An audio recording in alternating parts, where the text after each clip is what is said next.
अस्सलाम वालेकुम। क्या हाल है मेरे अज़ीज़ हमवतनों? आप लोग सब ठीक हो?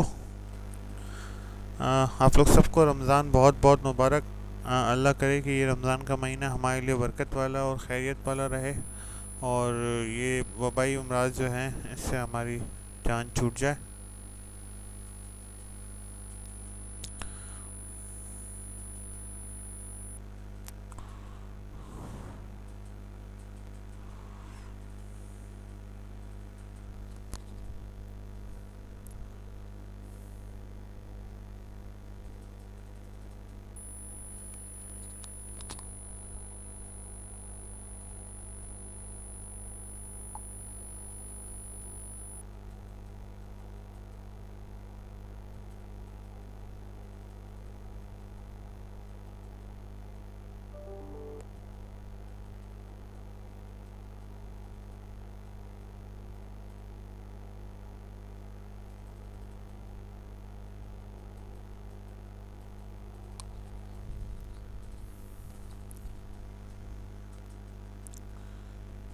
सिर्फ 19 लोग आए, बाकी सब कहाँ रह गए?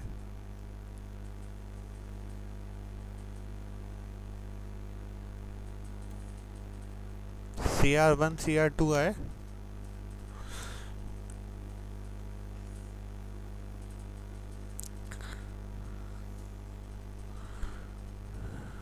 वालेकुम अस्सलाम। बाकी लोग कहाँ हैं?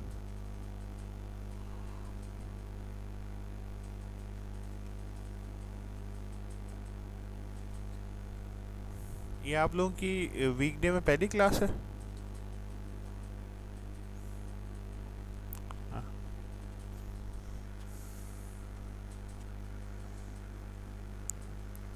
सो रहे होंगे। ये तो सोने का वक्त नहीं है, ये तो असर का वक्त होने वाला है।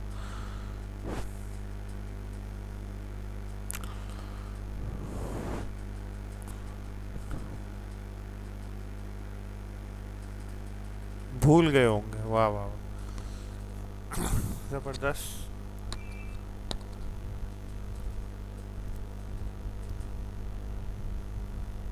कल रात को इतनी अपडेट तो डाली थी,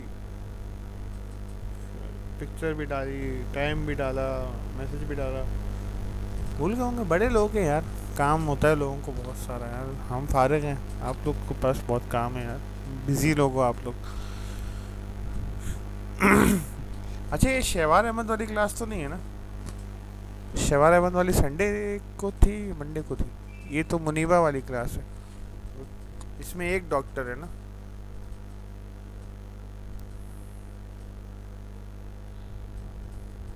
इसमें एक डॉक्टर है, गुड। इसमें बहुत डॉक्टर थे, इसमें एक डॉक्टर है, जो कि अब मुझे लगता है गायब ही हो गई होगी, चुपचाप सरक गई होगी क्लास से। हमारा दूसरा CR नहीं आया मुनीबा वाली क्लास में। आप लीडर थी ना क्लास की, सबसे आगे। और वो आपका क्या, डिटॉल का जो एक वो था। गुड। हर क्लास में होता है ना एक आध लीडर। नेट इशू बहुत ज़्यादा है भाई। अच्छा, गुड।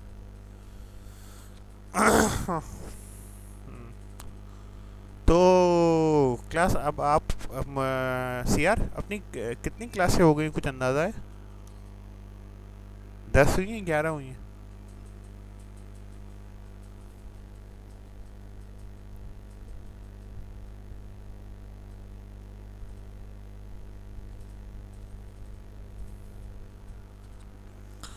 रमज़ान में मेरे हिसाब से 3 क्लासें होंगी,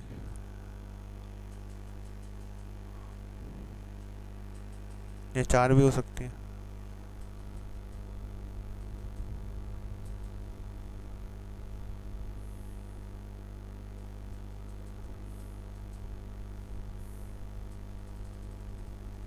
ये पांचवी है, ये पांचवी है। उसमें से एक तो वो इकरा यूनिवर्सिटी वाला भी काउंट कर रहे हो ना? तो 6 और 6 12। एटलीस्ट 2 तो बाकी हैं। चले ठीक है। चलो class, will start of our today's class, today's session. हमने लास्ट क्लास में JIT जस्ट इन टाइम को बहुत डिटेल में समझा था। और आई होप कि आप लोगों को जस्ट इन टाइम में आपको क्वेश्चन नहीं रहा होगा।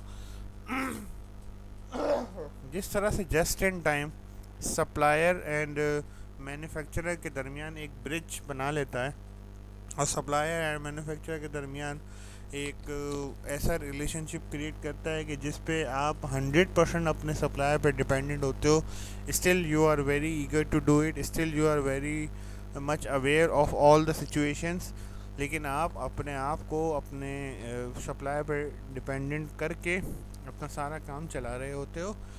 ओनली रीज़न बिहाइंड इट कि you are not willing to invest on inventories. तो आज हम बात करते हैं हमारे जो आज का टॉपिक है that is third party logistics. But third party logistics सिर्फ थर्ड पार्टी रिलेशनशिप नहीं है। सप्लाई चेन मैनेजर्स अपने पूरे कोर के अंदर, अपने पूरे लाइफ टाइम के अंदर बहुत सारे थर्ड पार्टी रिलेशनशिप्स में इनकॉर्पोरेट होते हैं। ठीक है, थर्ड पार्टी लॉजिस्टिक्स इसलिए बहुत ज़्यादा पॉपुलर है कि आप इसको सबसे ज़्यादा देखते हो because you use TCS, TCL, Leopards on daily basis almost. But many other relationships exist in supply chain which are third party. और थर्ड पार्टी रिलेशनशिप्स बनाने की वजह क्या बनती है? सबसे पहली वजह तो इसमें यह है कि सप्लाई चेन्स जो हैं वो इवॉल्व हो रही हैं। ठीक है, और कंपनीज, मैंने आपको शायद पहले भी क्लास में बताया कि अब शायद अगली कोई यूनिलीवर नहीं होगी, अगली कोई प्रॉक्टर एंड गैम्बल नहीं होगी। अब कंपनीज अपनी वैल्यू क्रिएट करती हैं थ्रू आउटसाइड सर्विसेज, बाहर से सर्विसेज लेके अपने कोर प्रोडक्ट पे मेहनत करके वैल्यू क्रिएट करती हैं। तो कंपनीज ने अब एक ट्रेंड बनाया है जिनको वो सप्लाई चेन पार्टनर्स कहते हैं।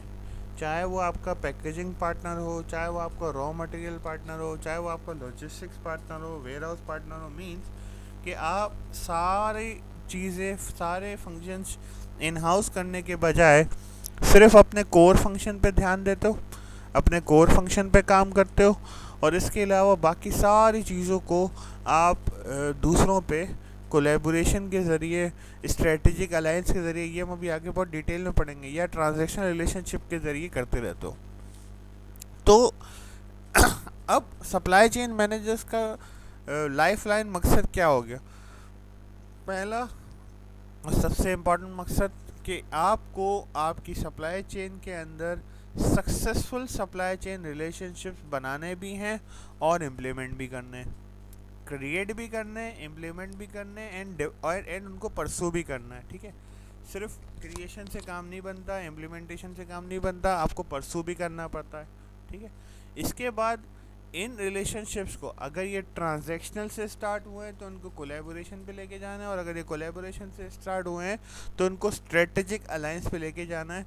ये सप्लाई चेन के बेसिक मकासद में से एक मकसद होता है। ठीक है, और अपनी प्रोडक्ट की वैल्यू को ट्रांसफॉर्म करना है, the value created by this third party logistics. ठीक है, अपनी प्रोडक्ट की वैल्यू को आपने गेन करना है, आपने एक्वायर करना है by value creation by this third party logistics. अब आपको ये पूरा सिनेरियो समझाने के लिए ना मैं एक छोटी सी एग्जांपल देता हूँ। वी एज मैकडोनल्ड्स, हमने वैल्यू क्रिएशन के लिए 3 तरीके से अपनी सर्विंग स्टार्ट की। We serve at our restaurants, we serve by our delivery riders and we serve by our drive through. ठीक है, इन तीनों तरीके से we try to maximise our value created by the product, created by the environment, created by the brand for the customers. But in the same scenario हम expose हुए एक third party logistics जिसका नाम है फूड पांडा। ठीक है, जब हमने फूड पांडा को एवेल्युएट करना शुरू किया तो हमें पता चला कि their transactional cost is much less, our per transaction cost is around 150 rupees, उनकी है 50 रुपीज़। ठीक है, उनके पास नेटवर्क बड़ा है, उनके पास राइडर्स ज़्यादा हैं, और हमें मतलब अपने राइडर्स को रखना, उनको मैनेज करना, ये सब मुश्किल होता जा रहा था। ठीक है, तो थोड़ा थोड़ा करके now Foodpanda is catering almost 50% of our business. हमारा 50% डिलीवरी का बिजनेस फूड पांडा से स्टार्ट हुआ। तो we started off with transactional relationships. हमने वन टाइम उनको बुलाया, वन टाइम उनको अपना काम दिया, उन्होंने किया, हमें अच्छा लगा, फिर हमने कोलेबोरेशन पे गए, हमने बहुत सारी डील्स उनको दी, and now we are at strategic alliance. अब वो हमें जोन्स और एरियाज एक्वायर करके देते हैं, वो हमसे बिजनेस मांगते हैं विद चैलेंज। वो कहते हैं आप हमें चैलेंज दें, आप हमें कहें कि इतना बिजनेस ला के दो इस एरिया से, हम ला के ना दें तो हम लायबल हैं, बाकी पैसे हम अपनी जेब से देंगे। वो अपने मार्केटिंग बजट्स में, वो अपने एवोल्यूशन बजट्स में हमें इनकॉर्पोरेट करते हैं और हमारे ब्रांड के साथ वो अपने आप को ग्रो कर रहे हैं। ठीक है, तो ये क्लासिक एग्जांपल है कि हाउ थर्ड पार्टी रिलेशनशिप्स जो हैं वो वक्त के साथ साथ कैसे डेवलप होते हैं। तो हम जब सब लॉजिस्टिक्स के अंदर या सप्लाई चेन के अंदर किसी रिलेशनशिप में एंटर हो रहे होते हैं ना, तो हमारी दो तरह की इंटीग्रेशंस होती हैं। एक होती है वर्टिकल इंटीग्रेशन। आप मैन्युफैक्चरर थे, आपको आपके पीछे सप्लायर, आपके आगे डिस्ट्रीब्यूटर, उसके आगे रिटेलर, उसके आगे कस्टमर। आपने कोशिश की कि आप अपने बैक एंड सप्लायर को एक्वायर कर लें। ठीक है, आप सप्लायर भी खुद बन जाएं, आप सप्लायर की सारी रिसोर्सेज एक्वायर कर लें, ताकि आप सप्लायर डिपेंडेबिलिटी ख़त्म कर दें। अगर ऐसी कोई एक्विजिशन है, ऐसा कोई मर्जर, ऐसा कोई रिलेशनशिप होता है, उसको सप्लाई चेन की टर्मिनोलॉजी में वर्टिकल इंटीग्रेशन या वर्टिकल रिलेशनशिप चेन कहते हैं। और अगर आप अपनी सब cooperating firms like the one providing you warehousing, the one providing you transportation, the one providing you any type of a third party service, उसको एक्वायर करते हैं या उसको उसके साथ मर्जर कर लेते हैं, तो these types of relationships are called horizontal integration और horizontal mergers और horizontal links in supply chain.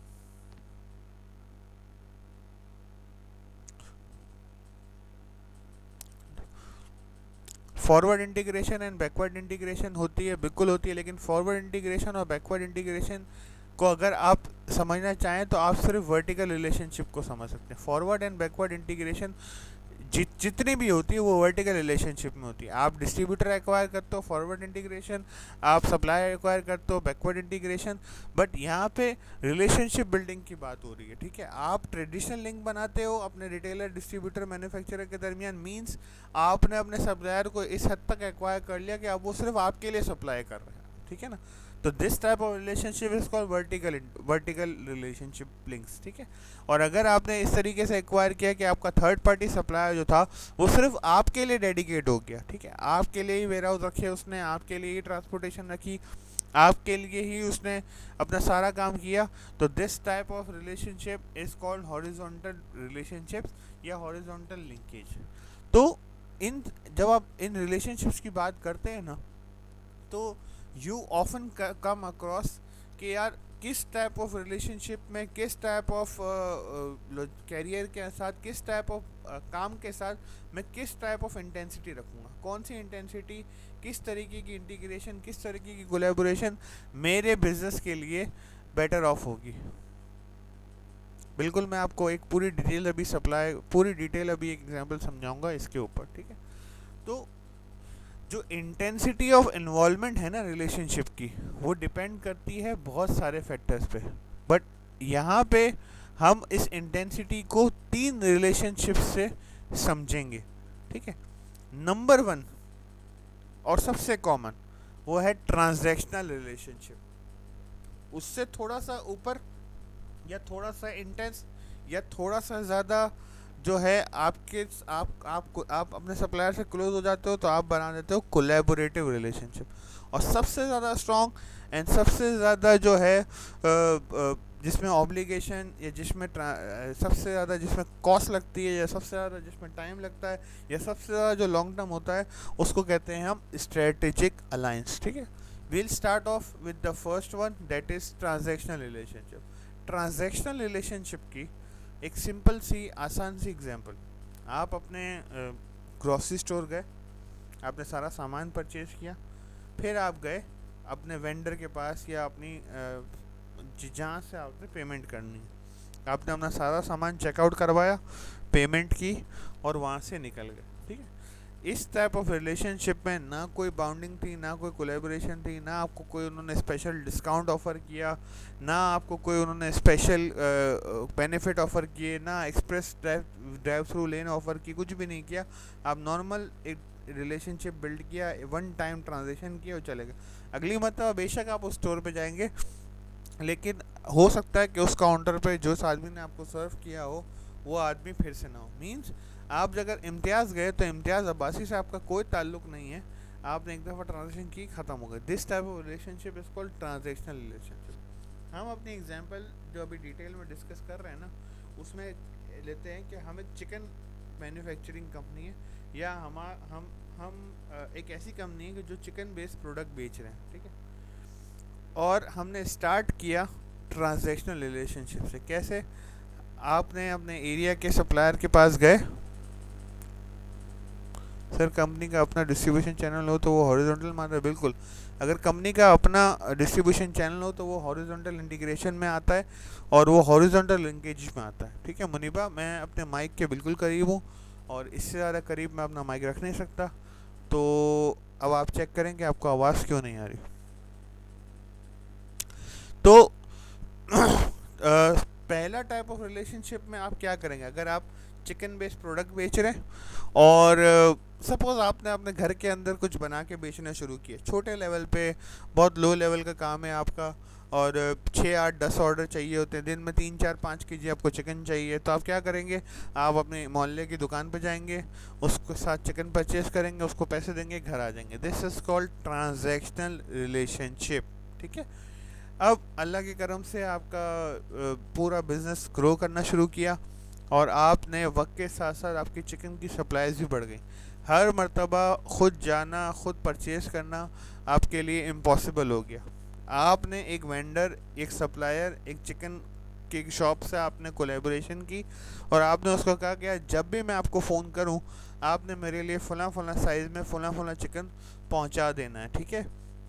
Payment जो है मैं आपको 15 दिन, 20 दिन, 25 दिन बाद करूँगा, या हर हफ्ते आपकी पेमेंट कर दिया करूँगा, बट आपने जो है ना मेरे लिए चिकन की सप्लाई नहीं रोकनी और आपने अपने कोटे में मेरा हिस्सा रखना है। मीन्स मैंने आपको डेली इतना इतना इतना केजी चिकन का ऑर्डर दूंगा। यहाँ एक बात समझना बहुत इम्पॉर्टेंट है कि जो हमने सिचुएशन शायद समझी थी कि win win, win lose, lose win and lose lose, तो कोलैबोरेटिव रिलेशनशिप में ये बात हतमी और लाजमी है कि it should be a win win situation for both.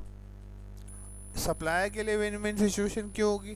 कि उसका एक परमानेंट ऑर्डर बन जाएगा, उसको अब आपके 10 15 20 केजी के ऑर्डर से बेफिक्र हो जाना है कि मैं ये ऑर्डर तो मेरा कंफर्म होगा, मैं इनको चलो मार्केट रेट से थोड़ा डिस्काउंट दे दूंगा, थोड़े इनका काम फास्ट कर दूंगा, इनको पैसे हफ्ते के बाद मिल जाएंगे मुझे। बट इन सारी चीज़ों के दरमियान, इन सारी चीज़ों के बीच में सिचुएशन हमेशा विन विन रहेगी। आपको भी मार्केट से फ़ायदा मिलना चाहिए, आपको भी मार्केट से थोड़ा सस्ता चिकन मिलना चाहिए, आपको भी मार्केट से अच्छी क्वालिटी का मिलना चाहिए, टाइमली मिलना चाहिए, क्रेडिट पीरियड मिलना चाहिए, और सप्लायर को भी इस सिचुएशन से फ़ायदा होना चाहिए। जो कोलैबोरेटिव रिलेशनशिप्स बनते हैं या जहाँ भी आप कोलैबोरेशन का वर्ड यूज़ करते हैं, वहाँ पे विन विन सिचुएशन होना लाजमी है। हमने शेल के साथ कोलैबोरेशन की कि हम जितने भी पाकिस्तान में शेल्स हैं उनके साथ मैकडॉनल्ड्स खोलेंगे, तो शेल को भी फ़ायदा होगा, हमें भी फ़ायदा होगा, ये विन विन सिचुएशन थी। मैकडॉनल्ड्स ने पीआईए के साथ कोलैबोरेशन की कि पीआईए के बोर्डिंग पास के पीछे हमारा जो है वो ब्रांड प्रिंट होगा और हम उसमें कॉफ़ी सर्व करेंगे और फलाना फलाना, ये सारी चीज़ें कोलैबोरेटिव रिलेशनशिप थी। तो कोलैबोरेटिव रिलेशनशिप में ये ज़रूरी है कि विन विन सिचुएशन हो। ट्रांजेक्शनल रिलेशनशिप में विन विन सिचुएशन होना ज़रूरी नहीं है। आप सामान लेने गए, आपने सामान ख़रीदा, उसने आपके पैसे लगाए और आपने पैसे ज़्यादा कर दिए और आप आ गए। आप किसी और शॉप पे गए और आपको उससे सस्ता सामान मिलने लगा, ठीक है, आप उससे ख़रीदना शुरू हो गए।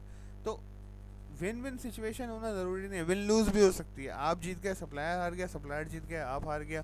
क्योंकि इसमें जो है ना वेंडर की, इसमें आपका जो सप्लायर होता है ना उसको आप वेंडर कहते हो, ठीक है। आपके वेंडर की आपके साथ मिनिमम लायबिलिटी होती है, आपकी वेंडर की आपके साथ मिनिमम जो है वो मतलब लेन देन होता है, सिर्फ पैसे की लेन देन होती है और कोई सिनेरियो नहीं होता। बट कोलैबोरेटिव के अंदर विन विन सिचुएशन होना दोनों के लिए ज़रूरी है, चाहे वो पैसे की फॉर्म में हो, चाहे वो ब्रांड की फॉर्म में हो, चाहे वो मार्केटिंग की फॉर्म में हो, चाहे वो किसी भी फॉर्म में हो। अब तीसरा and most important relationship in supply chain जो है स्ट्रेटेजिक अलायंस। अच्छा, स्ट्रेटेजिक अलायंस एंड कोलैबोरेशन में फ़र्क क्या है? सबसे पहला तो ये कि स्ट्रेटेजिक अलायंस में कभी कभार मैन्युफैक्चरर को ठीक ठाक इन्वेस्टमेंट करनी पड़ती है। स्ट्रेटेजिक अलायंस बनते क्यों हैं? आपकी प्रोडक्ट या आपकी जो कस्टमर को वैल्यू आप दे रहे हो जिस भी चीज़ से, उसके अंदर जो basic and most important raw material है, आप कोशिश करते हो कि थोड़ा थोड़ा करके आप उसको एक्वायर कर लो। हमारी वाली केस के अंदर, हमारे वाले सिनेरियो के अंदर हम चिकन बेस्ड प्रोडक्ट बना के बेच रहे थे, ठीक है। एक हद तक, एक वॉल्यूम तक हम कोलैबोरेटिव रिलेशनशिप के साथ चल सके। आपका वॉल्यूम टू बिग हो गया, आप पहले उससे 10 केजी ले रहे थे, फिर 100 केजी, और अब आपका दिन का 1 टन का प्रोडक्ट बनना शुरू हो गया। दिन का 1000 केजी आप मार्केट से कोलैबोरेटिव मल्टीपल रिलेशनशिप के ज़रिए परचेज़ करने लगे। फिर आप गए एक चिकन फार्म के पास और आपने कहा कि ये आपका फार्म है, जो कि आप मार्केट्स में जिसको आप प्रोवाइड करते हो चिकन, ठीक है, आप मेरे लिए एक नया फार्म लगाएं, उसके अंदर जो चिकन उगेगी वो इतने इतने साइज़ की होगी, इस पीस की होगी, मतलब ये स्पेसिफिकेशन होंगी चिकन की, आपको ये उनको जो है दवाइयाँ देनी है, आपके ये प्लांट के अंदर SOPs मेंटेन होनी चाहिए, ये मशीनरी आप यूज़ करेंगे और फला चीज़ करेंगे, तो मैं आपसे आपकी सारी चिकन परचेज कर लूँगा। जितनी भी चिकन वहाँ उगेगी वो सब मेरी, बट प्लांट आपने लगाना है, ट्रेनिंग मैं दूंगा, ऑडिट्स मैं करवाऊंगा, आपको इस स्टैंडर्ड से 1 स्टैंडर्ड अबव, 1 लेवल अबव लेके जाऊंगा। ऐसा रिलेशनशिप अगर आप अपने सप्लाई चेन के अंदर बनाना चाहते हैं तो ऐसा रिलेशनशिप सप्लाई चेन में स्ट्रेटेजिक अलायंस कहलाता है।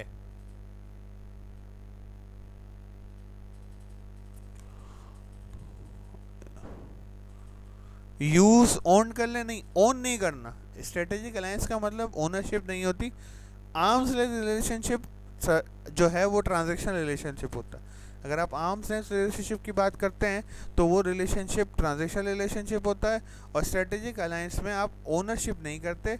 स्ट्रेटेजिक अलायंस में you try to maximise the gain by asking your vendor to do all the things you required, ठीक है जी मोहम्मद साहब।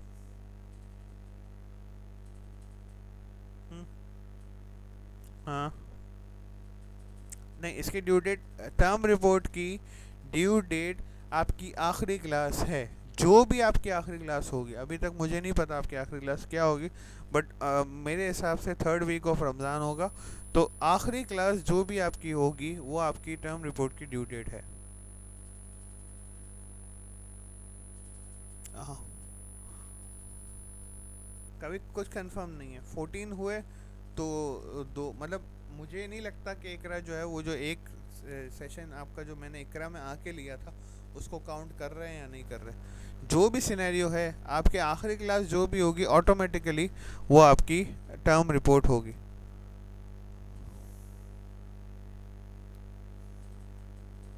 हाँ, 25 मई तक मुझे भी पता चला है, बट 25 में आई गेस के ईद होगी, क्योंकि 25 अप्रैल को जो है वो क्लास है, तो 25 से पहले वाला सेशन आपका आखिरी होगा, दैट इज़ 20th में। तो 20th मई को आप लोग ऑटोमेटिकली 25 से पहले वाला कौन सा सेशन है? 25 से पहले वाला जो है वो 25 को, तो 18 का, तो 18 वाला जो है वो आपका आखिरी सेशन होगा, तो 18 को आप अपनी आखिरी टर्म रिपोर्ट की सबमिशन डेट कंसिडर कर लो।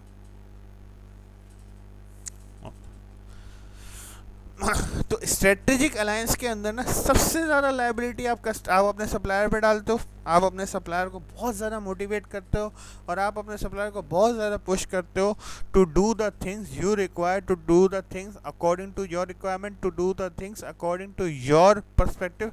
अच्छा, स्ट्रेटेजिक अलायंस में कभी कभार लूज विन सिचुएशन भी बनती है।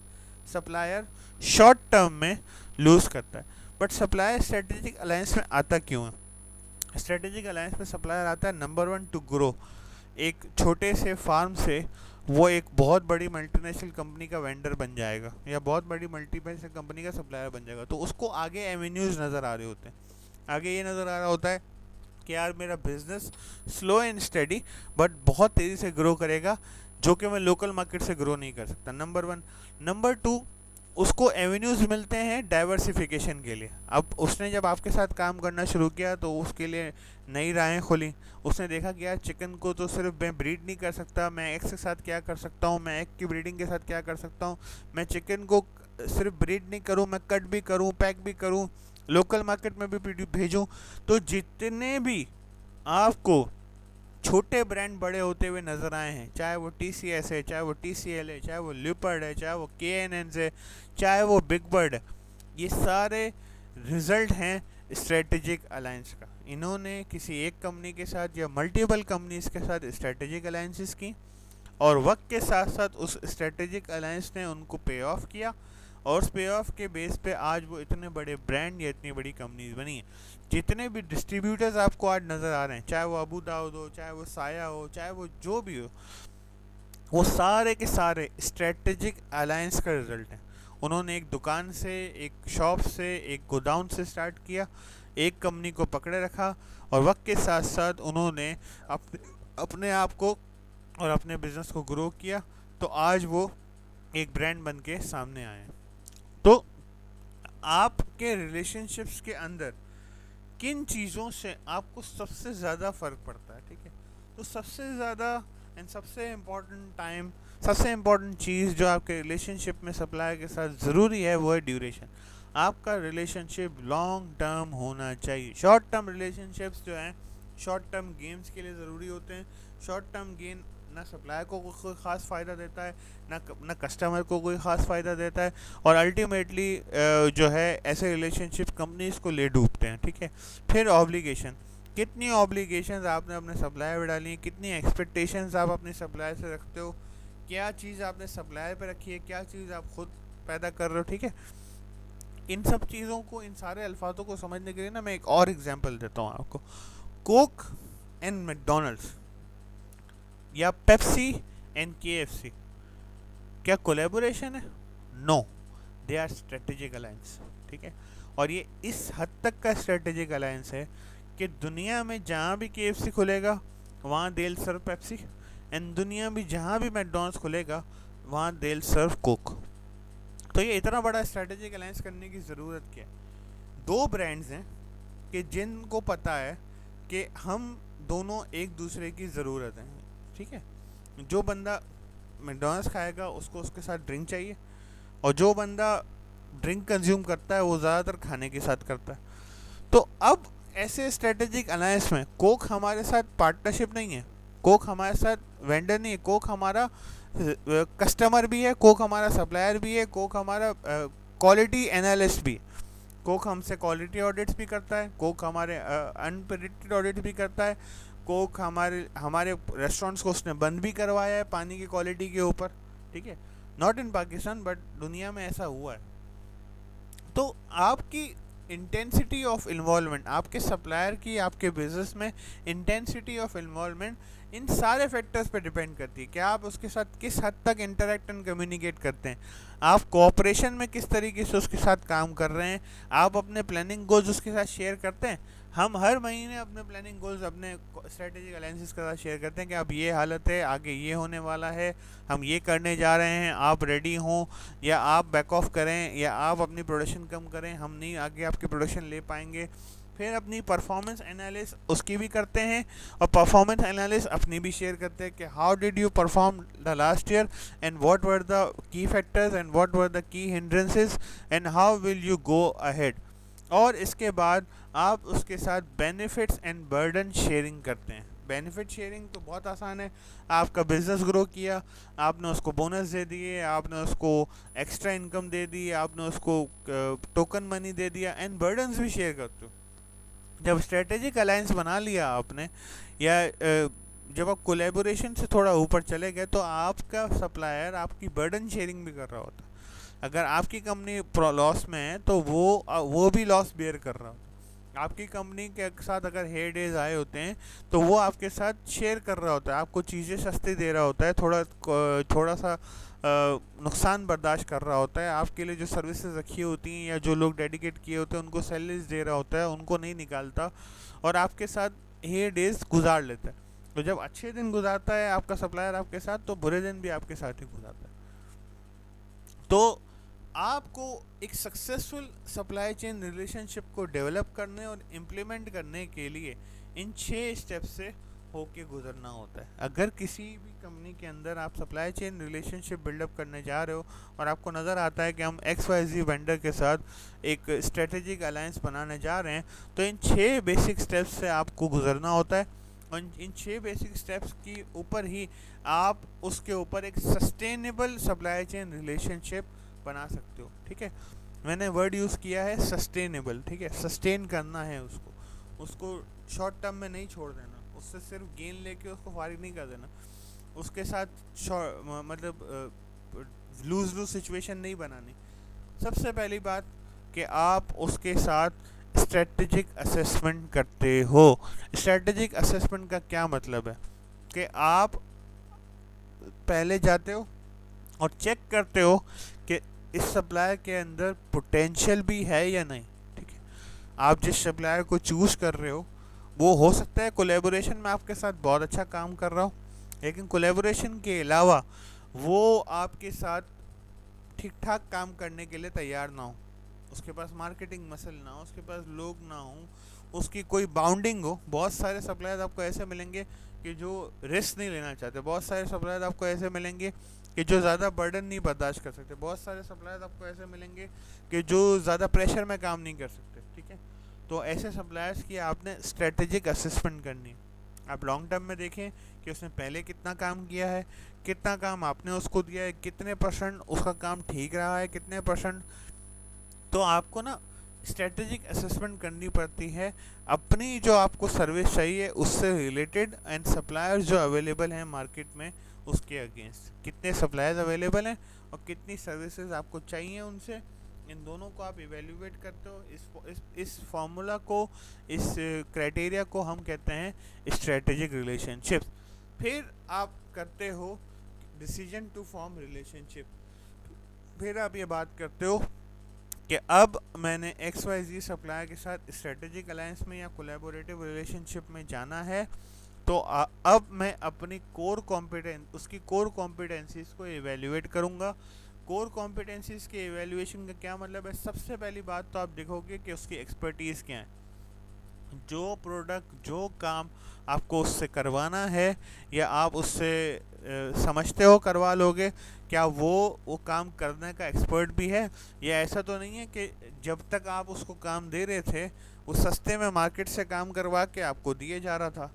तो अब जब आप उसके साथ रिलेशनशिप बिल्डअप करोगे तो क्या वो लॉन्ग टर्म में या वो इतने बड़े वॉल्यूम को, जो वॉल्यूम आप उसको देना चाहते हो उसको हैंडल करने के लिए उसके पास एक्सपर्टीज़ भी हैं, या वो छोटे काम करने के लिए माहिर है। ठीक है, हर सप्लायर के अंदर पोटेंशियल नहीं होता, ये बात सप्लाई चेन मैनेजर्स को समझ लेनी चाहिए।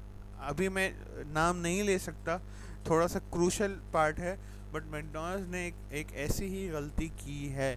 हमने एक्सपर्टीज़ को और कॉम्पिटेंसीज जो उसके अंदर थी, मतलब डेवलपमेंट कैपेबिलिटी भी थी, एक्सपर्टीज़ भी थी, और हमने उसको एक्सप्लॉइट करने की कोशिश की, हमने उसको बढ़ाने की कोशिश की।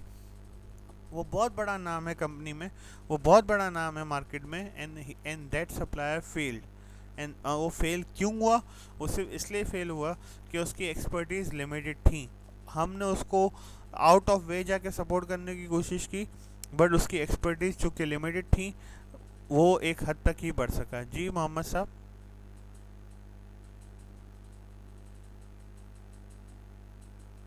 Hello, okay. अभी तक किसी का कोई सवाल है? गुड।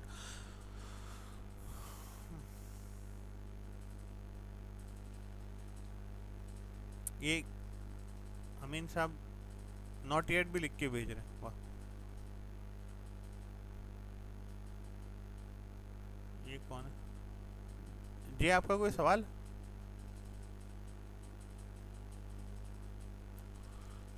तो यस, वेरी गुड। आप हैंड रेस करें अमीन साहब, आपका माइक अनम्यूट कर देंगे आप।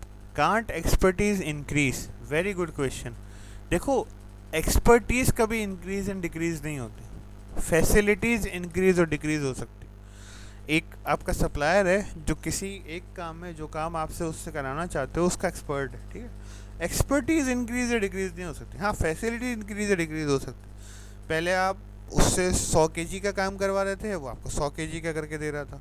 आपने उसको 500 केजी का कहा तो 500 केजी का करके दिया। अब आपको उसको 1000 केजी का काम कहोगे ना, तो वो मशीनरी ऐड करेगा, लोग ऐड करेगा।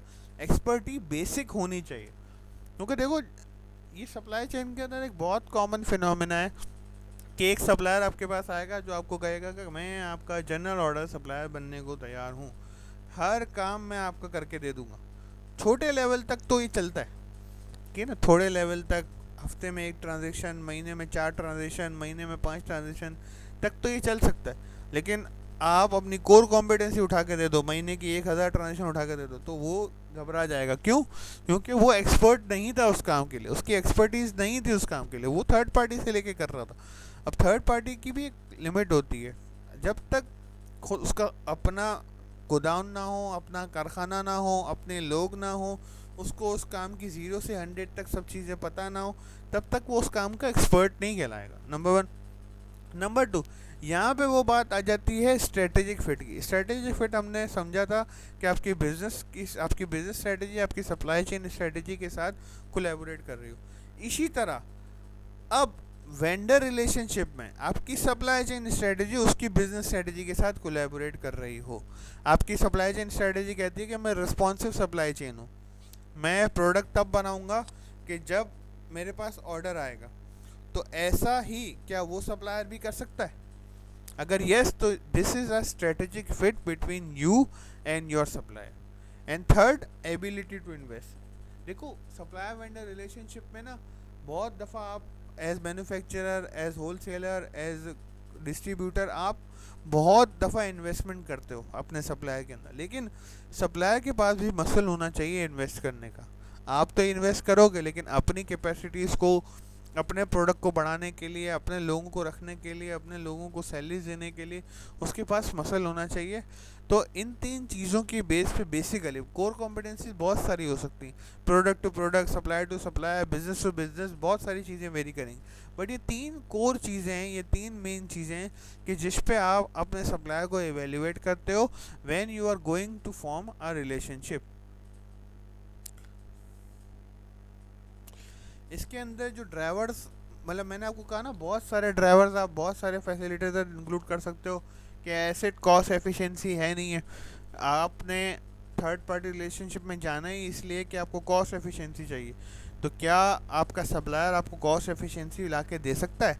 क्या आपका सप्लायर आपकी कस्टमर सर्विस को मेंटेन कर सकता है? क्या आपका सप्लायर आपकी मार्केटिंग एडवांटेज में काम आ सकता है? ठीक है। या आप अभी कॉस्ट एफिशिएंसी पे नहीं जा रहे, आप जा रहे हो कि मुझे long term stability and long term growth चाहिए। तो क्या आपका सप्लायर इस बात तक रेडी है कि आपकी प्रॉफिट स्टेबिलिटी एंड ग्रोथ में आपके साथ काम कर सके? और इसमें डिफरेंट फैसिलिटेटर्स भी होते हैं कि आपकी कॉर्पोरेट कैपेबिलिटी है, म्यूचुअलिटी ऑफ कमिटमेंट है। तो आपने अपने प्रोडक्ट, अपने बिजनेस को देखना है, अपने सप्लायर को, अपने वेंडर को देखना है, रिलेशनशिप की टाइप को देखना है एंड डिसाइड करना है कि आप रिलेशनशिप में इसके साथ जा भी रहे हो या नहीं। फिर इसके बाद इन सारे बेसिस पे आप एवेल्युएशन स्टार्ट करते हो। ये एवेल्युएशन प्रोक्योरमेंट एवेल्युएशन की तरह ही होती है कि आप 2 या 3 सप्लायर को डेवलप करते हो, उनको एवेल्युएट करते हो, फिर कोशिश करते हो कि मैक्सिमम कैपेबिलिटी जिसके साथ मैच हो रही हो उस सप्लायर को आप इनकॉर्पोरेट करो and then you evaluate your alternatives accordingly.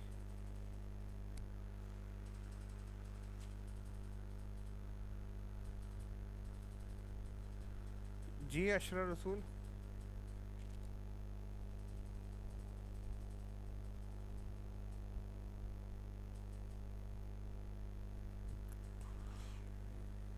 बिल्कुल, आप ह्यूमन कैपिटल में इन्वेस्ट करते हो, आप सप्लायर के साथ कोऑपरेशन में करते हो। जो आपने शुरू में अमीन साहब ने सवाल किया था कि ऐसी कोई एग्जांपल, तो इसकी सबसे बड़ी एग्जांपल जो मेरी नज़र में है वो है Philip Morris International and Lexon tobacco की जो मर्जर हुआ था, इसमें लेक्सन ने अपने लोग भी दिए थे, अपनी फैक्ट्री भी दी थी, सब कुछ दिया था। तो इसमें बात समझने की, अशरफ रसूल आपका माइक अनम्यूट नहीं हो रहा, तो अगर आपका कोई क्वेश्चन है तो आप व्हाट्सएप पे वॉइस मैसेज कर दो। आपका जी अशरा, आवाज़ आ रही है आपको? हेलो,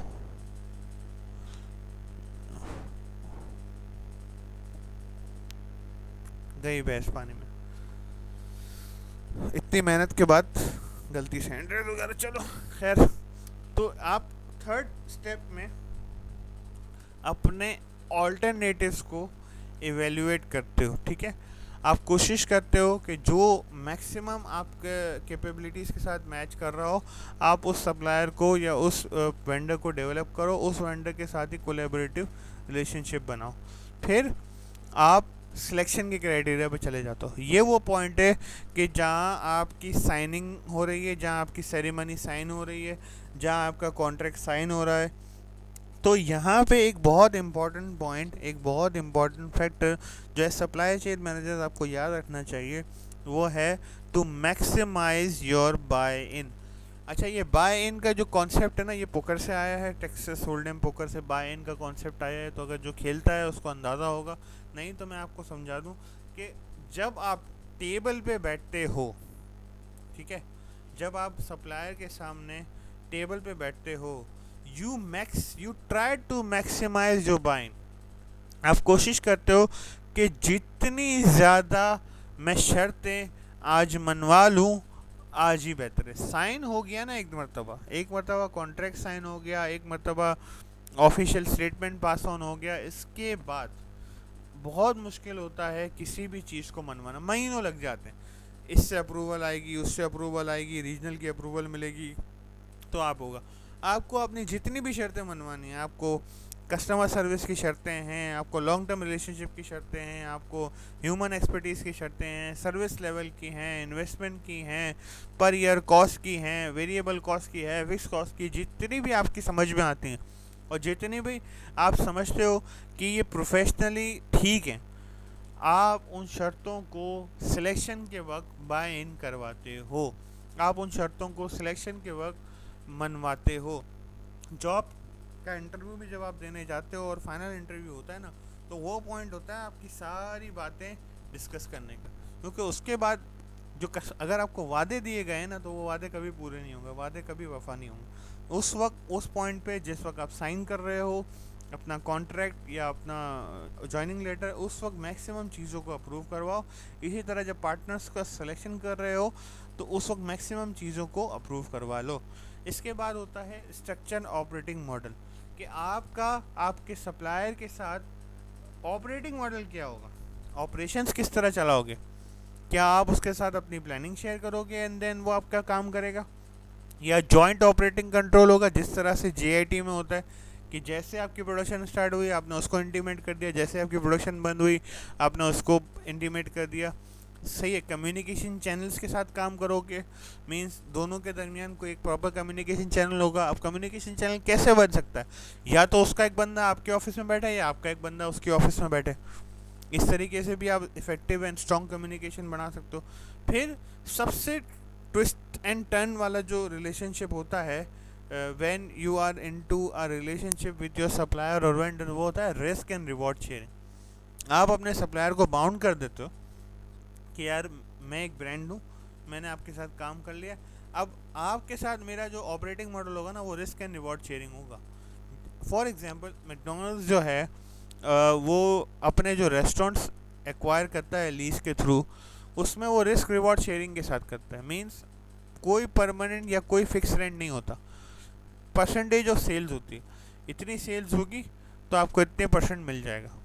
इसमें थ्रेशोल्ड होता है मिनिमम मैक्सिमम, कि अगर सपोज 3% आपको सेल्स का परसेंटेज देना है मैंने, लेकिन वो 3% अगर 2 लाख से नीचे आया तो फिर मैं आपको मिनिमम 2 लाख रुपए पे करूँगा। मतलब एक बेस रेंट होता है, एक फ्लेक्सिबल रेंट होता है। मॉल्स के अंदर यही क्राइटेरिया होता है कि जितने भी मॉल्स काम कर रहे हैं, जितने भी डिस्ट्रीब्यूटर्स काम कर रहे हैं, वो ज़्यादातर रिस्क एंड रिवॉर्ड शेयरिंग के साथ काम कर रहे हैं। जितनी ज़्यादा वॉल्यूम, जितना ज़्यादा सेल, उतनी ज़्यादा प्रॉफिट, जितना कम वॉल्यूम, जितनी कम सेल्स, उतना कम प्रॉफिट।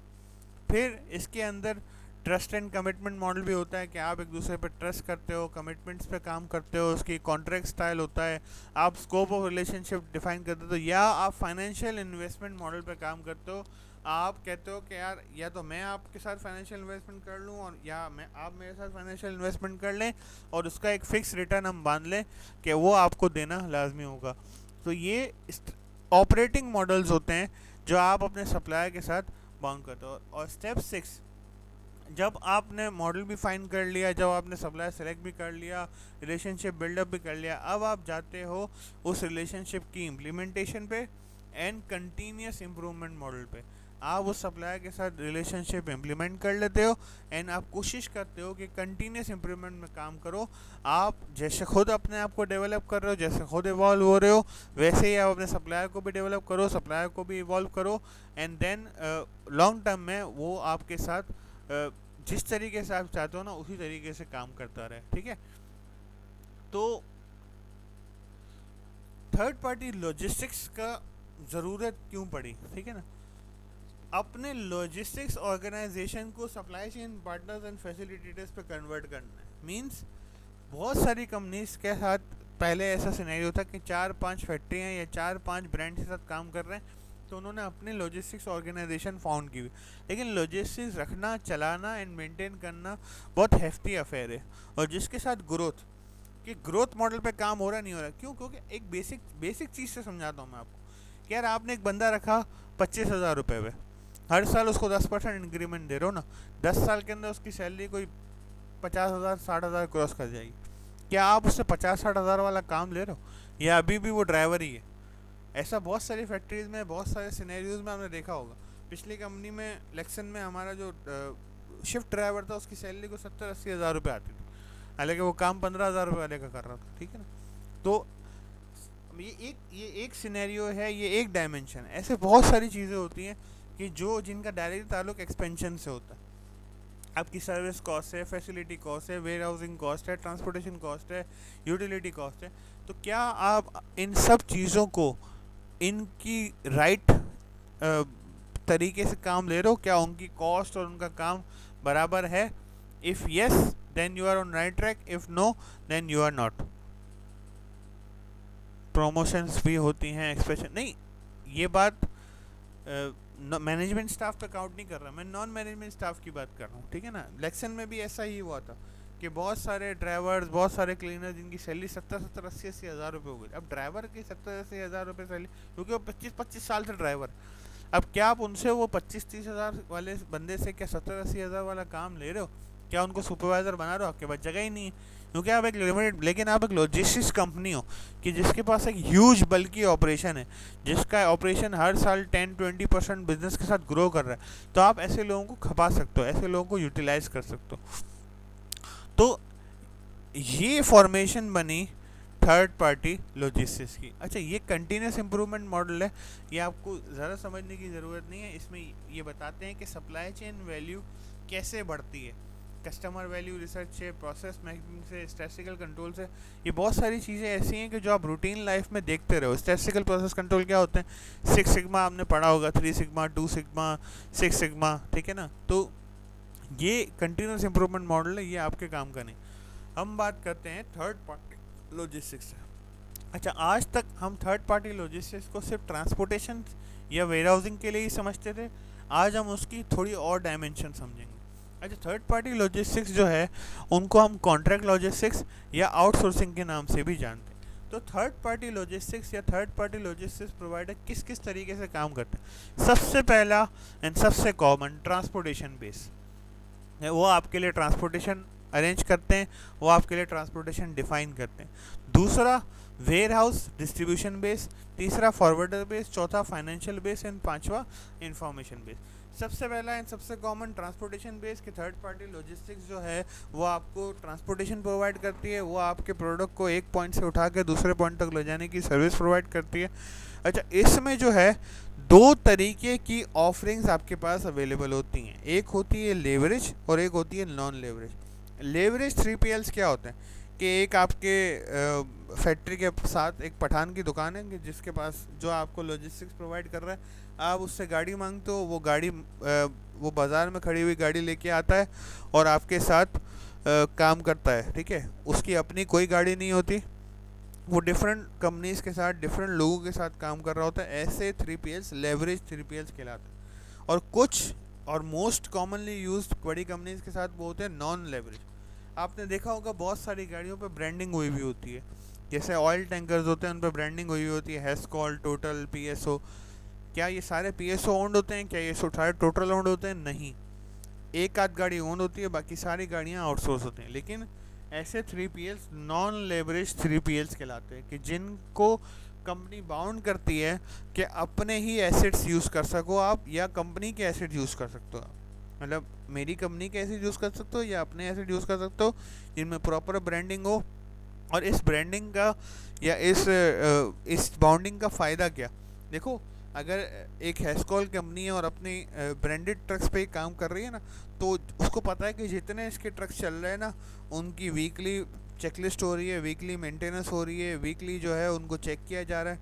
बट आप बाहर की कंपनी को बाउंड नहीं कर सकते कि वो चेकिंग करवाए, वो हैज़र्ड के जो है ऑडिट्स करवाए, ठीक है, उसके साथ जो पंप्स लगे हुए हों वो ओगरा सर्टिफाइड हो, वगैरह वगैरह बहुत सारे मसले होते हैं। तो समझो कि लेवरेज एंड नॉन लेवरेज में ये फ़र्क है कि लाइबिलिटी आप बढ़ाते हो और बाउंड करते हो कि आप वही ट्रक्स यूज़ करो कि जो सर्टिफाइड हो, जो अप्रूव्ड हो। फिर होता है वेयर हाउस डिस्ट्रीब्यूशन बेस, कि जिसके अंदर वो लॉजिस्टिक्स ही नहीं, वो आपको वेयर हाउसिंग भी प्रोवाइड कर रही है थर्ड पार्टी, वो आपको डिस्ट्रीब्यूशन भी प्रोवाइड कर रही है। आपका प्रोडक्ट सिर्फ पिक एंड ड्रॉप नहीं कर रही, आपका प्रोडक्ट पिक कर रही है, आपका प्रोडक्ट स्टोर कर रही है और आपका प्रोडक्ट आपके कस्टमर तक पहुंचा भी रही है। ये थोड़े कॉम्प्लेक्स मॉडल्स होते हैं जिनके अंदर ज़्यादा कोलेबोरेशन चाहिए होती है, लेकिन कंपनीज ये मॉडल क्यों यूज़ करती है? ताकि वो कॉस्ट इफ़ेक्टिव एंड टाइमली अपनी प्रोडक्ट को अपने कस्टमर तक पहुंचा सके। फिर होती है तीसरी, फॉरवर्डर बेस। जितने भी लोग यहाँ पे इंपोर्ट्स से ताल्लुक़ रखते हैं उनको पता होगा कि फॉरवर्डर बेस एक थर्ड पार्टी सर्विस प्रोवाइडर्स होते हैं कि जो कि बेसिकली एसेट फ्री होते हैं या नॉन एसेट ओनर्स होते हैं, लेकिन वो आपके लिए सारी डॉक्यूमेंटेशन कर रहे होते हैं, सारी क्लियरिंग फॉरवर्डिंग कर रहे होते हैं। जिस मुल्क से आपको उठाना है उस मुल्क के अंदर कंटेनर पहुंचाना है, वहाँ से कंटेनर पिक करवाना, शिप पे रखवाना, डॉक्यूमेंटेशन करवाना, आपके पास तक पहुंचाना उनका काम होता है। ये नॉन एसेट ओनर्स होने, इनका अपना कोई ज़्यादा एसेट होता नहीं है, लेकिन ये ज़्यादातर जो है वो डॉक्यूमेंटेशन एंड बैंक्स के साथ कोऑर्डिनेशन पे काम कर रहे होते हैं, और ये फॉरवर्डर बेस कहलाते हैं। ये बहुत सारी कंपनीज में जिनमें इंपोर्ट्स का काम हो रहा है उनमें आपको ये मिल जाएगा। तीसरे होते हैं फाइनेंशियल बेस। अब ये फाइनेंशियल बेस काफ़ी इंटरेस्टिंग प्रोवाइडर्स होते हैं कि जो आपको freight payment, auditing, controls, booking, tracking, tracing, inventory की कॉस्ट बेयर करते हैं आपके लिए, और इस कॉस्ट के अगेंस्ट वो आपसे सर्विस फी चार्ज कर रहे होते हैं।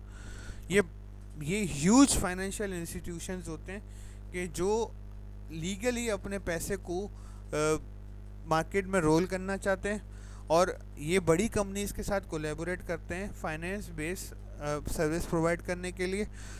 ये आपसे सर्विस फ़ी चार्ज करते हैं, ये आपसे प्रॉफिट चार्ज करते हैं। बट आपको, अगर जैसे आप एक कंपनी हो और आपके पास एक ह्यूज ऑर्डर आ गया, अब उस ऑर्डर को आपको, जैसे एग्जांपल है कि आप एक कंपनी हो और आपके पास 100 रुपये का ऑर्डर आ गया। अब वो 100 रुपये 100 करोड़ भी हो सकते हैं, 100 लाख भी हो सकते हैं। आपको पता है कि यार मेरा इसमें 30-40% प्रॉफिट है, बट मेरे पास इस वक्त मार्केटिंग मसल नहीं है और मैं बैंक्स के पास भी जाना नहीं चाह रहा क्योंकि बैंक्स का इंटरेस्ट रेट बहुत हाई होता है। तो आप ऐसे financial base third party logistics provider के पास जाते हो, वो आपके लिए क्लियरिंग के पैसे भर देते हैं, वो आपकी फ्रेट पेमेंट भर देते हैं, आपका माल रिलीज होता है, आप उसको बेचते हो, अपना प्रॉफिट रखते हो, उसकी सर्विस भी पे करते हो, एंड दैट्स इट। तो लॉजिस्टिक्स के अंदर ऐसे third party financial based companies आपको काम करती हुई नजर आएंगी। फिर है एक इंटरेस्टिंग पॉइंट जो कि है information based third party logistics.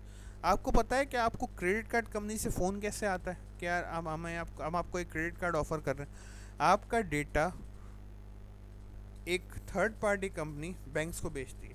आप जो क्रेडिट कार्ड यूज़ करते हो जिस मशीन से, वो मशीन आपका डेटा जनरेट कर रही होती है। आप अगर इंटरनेट से परचेज कर रहे हो तो आपका डेटा जनरेट हो रहा है। ये सारा डेटा कुछ कंपनीज एक्वायर करती हैं, जिनके थ्रू आप ट्रांजेक्शन करो, जैसे वीज़ा के थ्रू या मास्टर के थ्रू अगर आप काम कर रहे हो, तो इनके पास आपका डेटा मौजूद होता है और ये डेटा दूसरी कंपनीज को एज़ पर रिक्वायरमेंट प्रोवाइड करती है। या एटीएम सर्विसेज, फॉर एग्जांपल आप एटीएम गए और आपने एटीएम यूज़ किया, तो वन लिंक बेसिकली आपका डेटा जमा करती है और फिर बैंक्स को एंड फाइनेंशियल इंस्टीट्यूशंस को जो कि आपको loans and credit cards and credit facilities offer कर सकते हैं, उनको ये इन्फॉर्मेशन सेल ऑफ करती हैं और वो इस इंफॉर्मेशन की बेस पे अपना बिजनेस ग्रो करते हैं। ऐसे information based supplier basically third party information based supplier कहलाते हैं, कि जिनका ना आपसे कोई ताल्लुक होता है ना उन बैंक से कोई ताल्लुक होता है जिनको ये बेच रहे हैं। सिर्फ उनका काम होता है डेटा जमा करना और उस डेटा को वैल्यूएबल बना के बेचना। ऐसी बहुत सारी कंपनीज हैं पाकिस्तान में भी, ऐसी बहुत सारी कंपनीज हैं कराची में भी, कि जो प्योरली इंफॉर्मेशन को एक्वायर कर रही हैं और उस इंफॉर्मेशन को वैल्यूएबल इनपुट बना के थर्ड पार्टी सर्विस बन के बैंक्स को और फाइनेंशियल इंस्टीट्यूशंस को बेच रही हैं। अब हम बात करते हैं आज फिर से फोर्थ पार्टी लॉजिस्टिक्स की। एक छोटा सा पॉइंट आपके साथ डिस्कस करना था कि 70s एंड 80s में ना इनसोर्सिंग का बड़ा बूम था। इनसोर्सिंग मीन्स एक बहुत बड़ी कंपनी, आप बहुत जाइंट कंपनी बनाओ कि जिसके अंदर ही सारा के सारे ऑपरेशंस इंटरनल हो, लॉजिस्टिक्स इंटरनल है, वेयर हाउसिंग इंटरनल है, ट्रांसपोर्टेशन इंटरनल है। बट जब ये बड़ी कंपनीज फेल होना शुरू हुई तो 80s टू 90s के अंदर आउटसोर्सिंग का क्राइटेरिया है, जिसको हम थर्ड पार्टी लॉजिस्टिक्स प्रोवाइडर कहते हैं। तो वो क्लाइंटल थे और क्लाइंटल ने अपनी थर्ड पार्टी लॉजिस्टिक्स कंपनी को एक्वायर किया। अब अगर आप देखो तो पहले वाले सिनेरियो में बहुत बड़ी कंपनी के अंदर बहुत छोटा सा internal logistics, and second part के अंदर थर्ड पार्टी लॉजिस्टिक्स कंपनीज भी उतनी ही बड़ी थी जितना बड़े क्लाइंट्स थे, सही है ना।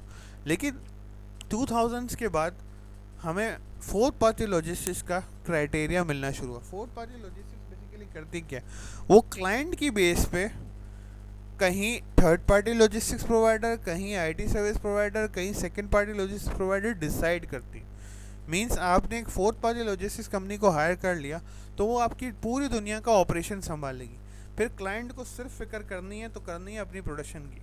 फिर वो कहाँ से जाएगी, कैसे जाएगी, रॉ मटेरियल कहाँ से आएगा, कैसे आएगा, कहाँ सेकंड पार्टी लॉजिस्टिक्स बेनिफिशियल है, कहाँ थर्ड पार्टी लॉजिस्टिक्स बेनिफिशियल है, कहाँ आपके पास ट्रांजिशन टाइम की जगह है, कहाँ आपके पास लीड टाइम की जगह है, कहाँ आपके पास लीड टाइम नहीं है।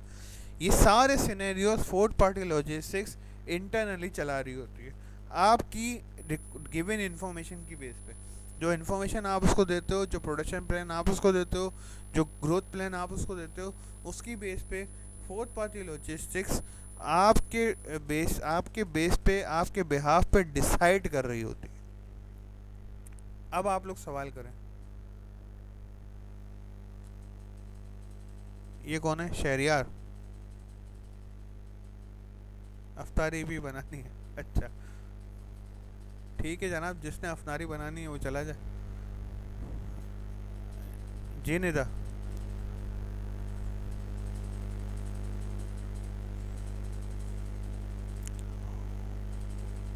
जी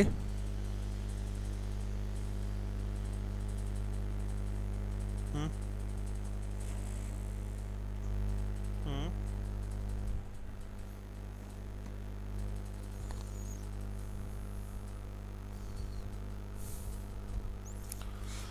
नहीं, मैंने आपको जो सिनेरियो बताया ना वो ये बताया कि एक कंपनी है, ठीक है, उसकी 5 फैक्ट्री हैं। मैं आपको सिनेरियो फिर से समझा रही। एक कंपनी है, उसकी 5 फैक्ट्री हैं। उसने 18 साल पहले एक बंदा हायर किया 20,000 रुपये पे या 18,000 रुपये पे। 18 साल के बाद उसकी सैलरी 70,000 रुपये होगी इंक्रीमेंट बोनस करके। अब उसकी 5 फैक्ट्रियाँ हैं ना, लिमिटेड काम है, ठीक है ना। अगर वो ड्राइवर है तो ड्राइवर ही रहेगा, ठीक है ना।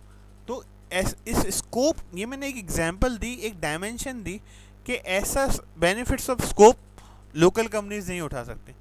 लेकिन थर्ड पार्टी लॉजिस्टिक्स कंपनी क्या करती है, जैसे उसकी सैलरी 40-50 हज़ार हो जाती है ना, उसको कहती है कि भाई आप ये इंग्लिश का कोर्स करो, आप ये इंटरनेट का कोर्स करो, अब आप डेटा एंट्री में आओ, अब आप जो है क्लाइंटल सर्विसेज में आओ, अब आप जो है ऑपरेशन संभालने में आओ, ठीक है ना।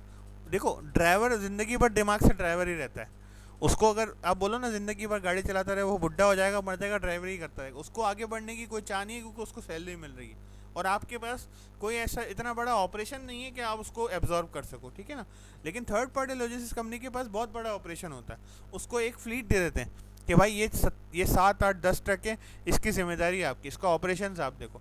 अब ये कितने बजे आएंगे, कितने बजे जाएंगे, कितना फ्यूल भर रहे हैं, कितने लोग इसमें आ रहे हैं, कितने लोग जा रहे हैं, ये सारी मॉनिटरिंग करने के लिए उनको 40 50 हज़ार का बंदा बाहर से रखना पड़े, वो एक अंदर से एक्सपीरियंस बंदे को एक्वायर कर लेते हैं। हाँ, बताने का तरीका ये था, ये एक डायमेंशन है कि जो कंपनीज बेनिफिट्स मतलब कंपनीज जो है ना ये इकोनॉमीज ऑफ स्कोप कर नहीं पाती, वो कंपनीज के पास लिमिटेड ऑपरेशन होता है, और वो ऑपरेशन भी हायरार्की वाइज फुल होता है। वैसा तो नहीं ना कोई मैनेजर निकाल के उसकी जगह उसको रख देंगे। लेकिन थर्ड पार्टी ऑपरेटर्स जो है इनका बिजनेस भी ग्रो कर रहा है, इनकी डायमेंशन भी ग्रो कर रही है, इनकी फ्लीट भी ग्रो कर रही है। वो एक कंपनी के साथ नहीं काम कर रहे, वो मल्टीपल कंपनीज के साथ काम है। वो उस बंदे को सिर्फ कोई एक कंपनी देखने पे भी लगा देंगे ना, तो वो पूरी ज़िंदगी उस पैसे को एक्वायर नहीं कर पाएगा कि जो वो कंपनी काम दे रही है उसको। अच्छा, फोर्थ,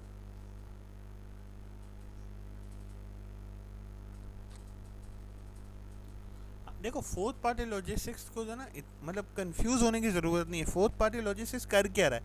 एक कंपनी है जो आपके साथ थर्ड पार्टी लॉजिस्टिक्स की तरह काम कर रही है, ठीक है। TCS है फॉर एग्जांपल, आपका सामान ले रही है, जगह पे पहुंचा रही है, वेयर हाउसिंग दे रही है, दैट्स इट, ठीक है। फोर्थ पार्टी लॉजिस्टिक्स क्या करता है? फोर्थ पार्टी लॉजिस्टिक्स कंपनी को हायर करते हो। मर्क्स है फॉर एग्जांपल, मर्क्स एक बहुत बड़ी फोर्थ पार्टी लॉजिस्टिक्स कंपनी है, आप मर्क्स को हायर करते हो। अब मर्क्स डिसाइड करेगा कि कराची में आपका ऑपरेशन किस कंपनी के साथ चलना चाहिए। सपोज़ कराची में TCS फीजिबल है, तो कहेगा कराची में TCS के साथ चलाओ। पंजाब में किसके साथ चलना चाहिए? पंजाब में वो कहेगा लिपर्ड के साथ चलाओ। खैबर पख्तूनख्वा में किसके साथ चलना चाहिए? चाइना में किसके साथ चलना चाहिए? जापान में किसके साथ चलना चाहिए? अमेरिका में किसके साथ चलना चाहिए? तो वो आपकी बेस पे डिसाइड करता है कि कहाँ पे किसके साथ सर्विस लेनी, क्योंकि नंबर वन उसका स्कोप बहुत बड़ा होता है, उसके कॉन्ट्रैक्ट्स बहुत बड़े होते हैं, नंबर वन। नंबर टू, वो आपके लिए ज़्यादा बेहतर कॉस्ट बेनिफिट एनालिसिस कर सकते हैं। क्यों? क्योंकि उसके अपने लोग वहाँ पे होते हैं, अपने लोग उसके ऑपरेशन में वहाँ पे होते हैं, तो वो आपका ऑपरेशन ज़्यादा इफेक्टिवली हैंडल कर सकता है बनस्बत थर्ड पार्टी लॉजिस्टिक्स। क्योंकि थर्ड पार्टी लॉजिस्टिक्स की भी ना बाउंडिंग है, वो कहीं जाके ना कहीं कहीं पे आके बाउंड हो जाता है, उसको किसी और के साथ काम करने पे मजबूरी आ जाती है। बट फोर्थ पार्टी लॉजिस्टिक्स का स्कोप बहुत बड़ा होता है। जी मोहम्मद साहब।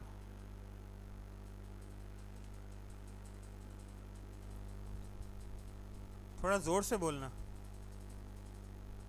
जी जी। हम्म।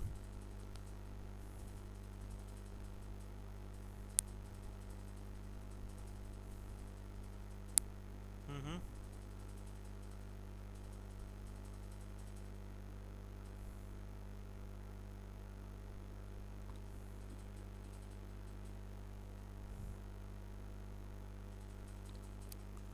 अच्छा, मैंने इसका वाइस वर्सा देखा है, मैंने इलेक्शन के साथ काम किया है, और हमारे पास अभी भी इस वक्त भी इलेक्शन के अंदर ड्राइवर्स हैं। मतलब मैं आपको एग्जांपल देता हूँ, मैं फैक्ट्री में काम करता था, तो मेरी फैक्ट्री में मेरा जो शिफ्ट सुपरवाइज़र था उसकी सैलरी 1.25 लाख आती थी। ओवर टाइम ये वो सब मिला के ना 1.25 लाख आती थी। अंगूठा छाप आदमी था वो, ठीक है ना। सेल्स वाले होते हैं। मैंने तो एक डायमेंशन दी है आपको, आप इसको बहुत तरीके से एवेल्युएट कर सकते हो। मैं सिर्फ ड्राइवर की बात, अब आपको पता है ट्रक ड्राइवर्स जो होते हैं, जो खास तौर पर लॉरी ड्राइवर्स होते हैं, उनकी सैलरीज बहुत ज़्यादा होती हैं। क्यों? क्योंकि वो बहुत कम मिकदार में होते हैं और वो बहुत ज़्यादा काम कर रहे होते हैं। लेकिन मैं ये कह रहा हूँ कि कंपनीज के पास ना इकोनॉमीज ऑफ स्कोप नहीं होता। उसने एक बंदा रखा, वो बंदा चलता गया चलता गया, अब एक हद तक वो बढ़ सकता है ना, वो ड्राइवर से सीनियर ड्राइवर हो जाएगा, सीनियर ड्राइवर से हेड ऑफ फ्लीट ऑपरेटर हो जाएगा। इसके बाद जगह नहीं है ना, क्योंकि आगे मैनेजर असिस्टेंट मैनेजर उन्होंने रखे हुए हैं। लेकिन थर्ड पार्टी लॉजिस्टिक्स जो है ना, चूंकि वो ग्रो कर रही होती है, मल्टीपल कंपनीज के साथ काम कर रही होती है, और उसकी रैपिड एक्सपेंशन होती है एज़ कम्पेयर टू कंपनीज, तो उसके पास स्कोप बहुत होता है अपने लोगों को यूटिलाइज करने का। हाँ। हाँ। हम्म। वो इसीलिए बर्दाश्त कर रहे होते हैं ना कि देखो आप, मैं आपको आपकी आपकी मैं है ना एक क्लासिक एग्जांपल देता हूँ जिससे आपको शायद ये बात समझ में आ जाएगी। आपने एक ड्राइवर रखा अपने घर के लिए, ठीक है। आपको वो ड्राइवर मिला 20,000 रुपये के लिए, 20,000 रुपये में वो 8 या 9 घंटे की शिफ्ट कर रहा है आपके पास, ठीक है। आप उसको कितना यूटिलाइज कर लोगे? सुबह ऑफिस ले जाओगे, ऑफिस से घर भेज दोगे, घर में 1-2 चक्कर लगा लेगा, शाम को आपको ऑफिस से ले आएगा, बस, ठीक है। लेकिन अगर यही ड्राइवर उठा के करीम वालों को दे दो तो करीम वाले उसको 12 घंटे में रगड़ देंगे, 12 घंटे में वो 200 किलोमीटर 300 किलोमीटर गाड़ी चला लेगा, ठीक है। या फ्लीट ऑपरेशन में दे दो उसको, फॉर एग्जांपल उसको सिर्फ यही करना हो कि फैक्ट्री से बंदे उठा के हेड ऑफिस पहुंचाओ और हेड ऑफिस से फैक्ट्री पहुंचाओ, तो वहाँ पे 20,000 रुपये ज़्यादा अच्छे से यूटिलाइज होंगे या आपके पास? आप मेरी बात समझे? तो वो यूटिलाइज कर पाते हैं क्योंकि उनके पास काम बहुत होता है और आपके पास लिमिटेड काम होता है। फैक्ट्रीज में ख़ास तौर पे जो फ्लीट ऑपरेटर्स होते हैं उनके पास दिन में एक शिफ्ट चलती है। सुबह वो सामान लेके आ जाते हैं, गाड़ी रोकते हैं, पूरे दिन में वो गाड़ी पड़ती है, शाम को गाड़ी ले जाके अड्डे पे खड़ी कर देते हैं, ठीक है। लेकिन थर्ड पार्टी लॉजिस्टिक्स जो है ना, उनको दिन में 12 घंटे में से 11.5 घंटे घुमाते रहते हैं, इधर लेके जाओ इधर आओ। इसी तरह मैं अपने राइडर्स की बात करूँगा, हम अपने राइडर्स को बहुत लिमिटेड यूज़ कर पाते हैं। अगर हमने एक राइडर रख लिया तो 8 घंटे की शिफ्ट पे अगर वो राइडर है तो 8 घंटे के अंदर अगर ऑर्डर आएंगे तो राइडर जाएगा, नहीं आएंगे तो बैठा रहेगा, हमें उसको सैलरी देनी।